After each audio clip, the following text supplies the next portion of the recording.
Kurobi, Mawufenu Metole. It's greeting to all Africans here. We are Àgèlògbàgàn, Agbovi the first. Àgèlògbàgàn means monarch, male monarch in the Àgèlògbàgàn language. We are the Àgèlògbàgàn of the only maroon monarchy in the world at this time. And we say that, from a perspective of that's rather unfortunate, but and our monarchy is Àgèlògbàgàn. Website is Agèlògbàgànkingdom.com. Our publications can be found at restorationhealing.com. The name of that website is Kilombo Restoration and Healing. So in this video, we wanted to briefly tackle the issue of a particular phrase, terminology that many new Africans use when they become aware of more knowledge, outside of the smaller Christian or Muslim, biblical universe that world that they are used to. And this term is knowledge of self. Knowledge of self. Many of you have heard it, used it. We've used it, many times back in the day. And we want to get at the meat of how this term is often misunderstood, misused, used improperly. And the whole concept itself is not quite understood by many new Africans. This concept, or this term, was made popular by the Nation of Islam years ago. It started to gain sway in the 80s. And of course in the 90s. In the 90s, we saw this awakening, what people call consciousness. So you hear this term often used by people that, call themselves conscious or awake. And they say, they always say, they'll tell somebody that doesn't really, hadn't really studied or whatnot, history or whatnot. They'll say you need to get knowledge of self. Then many other people say they have knowledge of self. We've heard brothers in the Nations of Gods and Earth, 5%ers, they say they have knowledge of self. We will find when we break this down that probably 98% of people saying that do not have knowledge of self.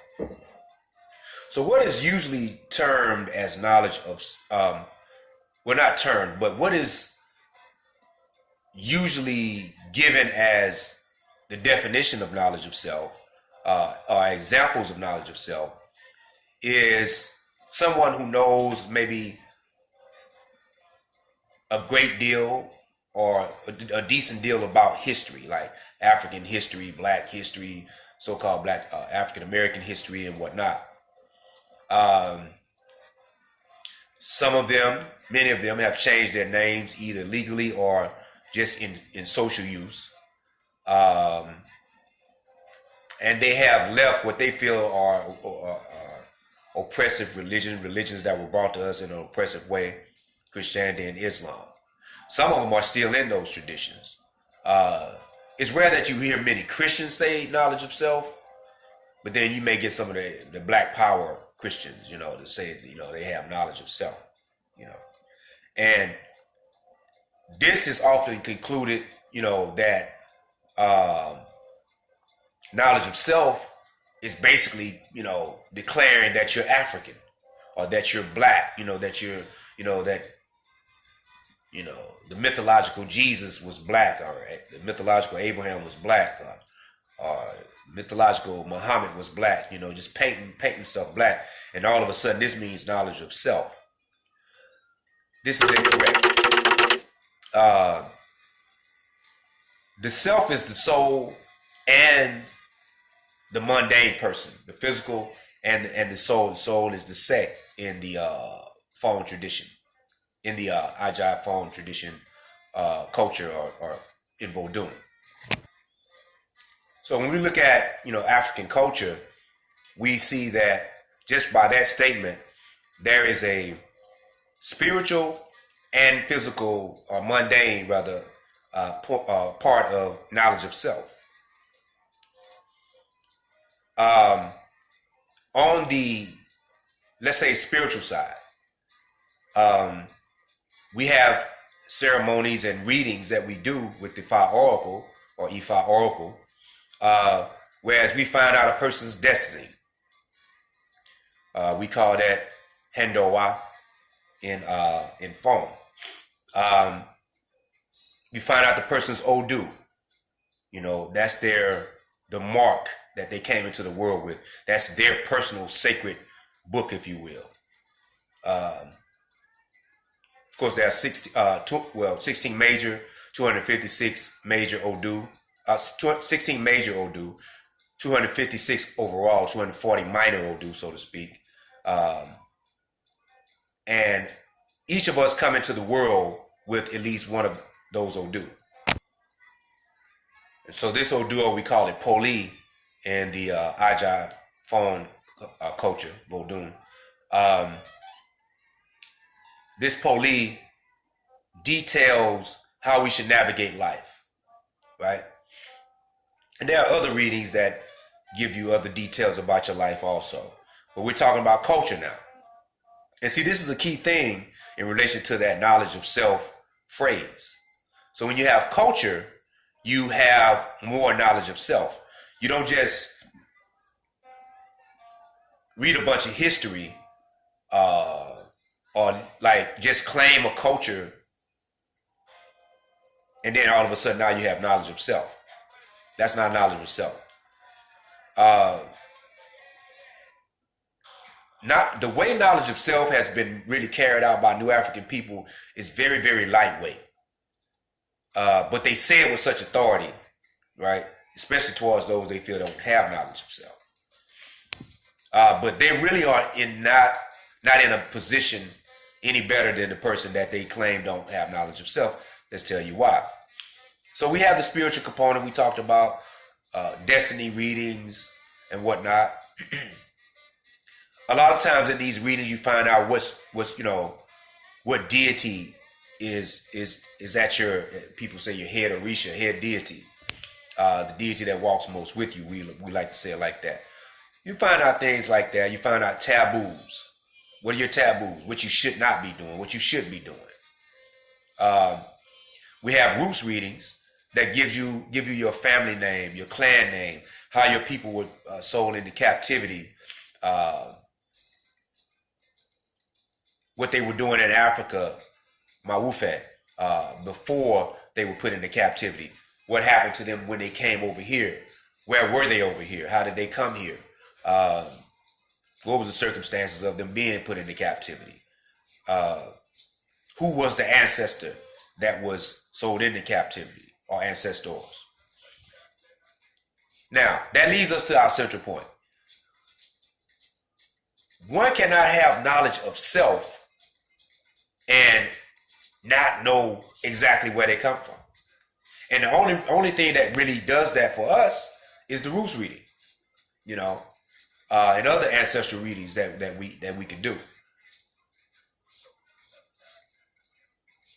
So we have to kind of accept the bitter truth about truth a lot of times, and put ego aside. When you push ego aside, you find out, hey, I really actually don't have knowledge of self. But I just heard somebody say how I can get knowledge of self. So knowledge of self is not just reading books and waking up, being, as they say now these days, woke. Woke to what? Conscious. Conscious of what? Do you know who your family is? Do you know your family name? The totem that your family carry? Because most African families, even though it's not really talked about, most African families have a totem. The clan does too. Has a particular totem. It's not always an animal. It can be anything. So what it begs the question, once you know this, once you look at this from this perspective, who's ready to actually have real knowledge of self? Who are you? That's the question. Who are you? So many people are choosing names online and through books and whatnot. And more than likely, well, let's just say there's a big chance that name you're choosing has nothing to do with your destiny. They're getting names from so-called elders that are, African-centered or whatnot. But these elders, and we say so-called because they're jumping the gun and they're not using real culture to give names. They're giving people names based on what they see in front of them. This is a warrior, so I'm gonna give him a warrior name because he looks like a warrior to me. But this man may descend from a wealthy family, a family that made their wealth from salt mining in, let's say, what is now Southern Benin. Okay, so he may have a name attached to that if a reading is done and he or she finds out that name through that reading. And it may not, so the warrior name may be irrelevant or maybe secondary to his or her true name related to where they really come from. This is knowledge of self, people.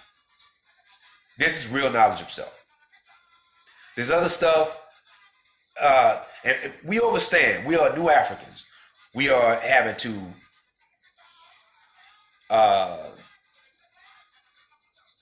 gather stuff as we go. We're having to gather stuff as we go. However, there are some of us like ourselves, me personally, that we've already gathered what needs to be gathered. We've went through the trial and error for you.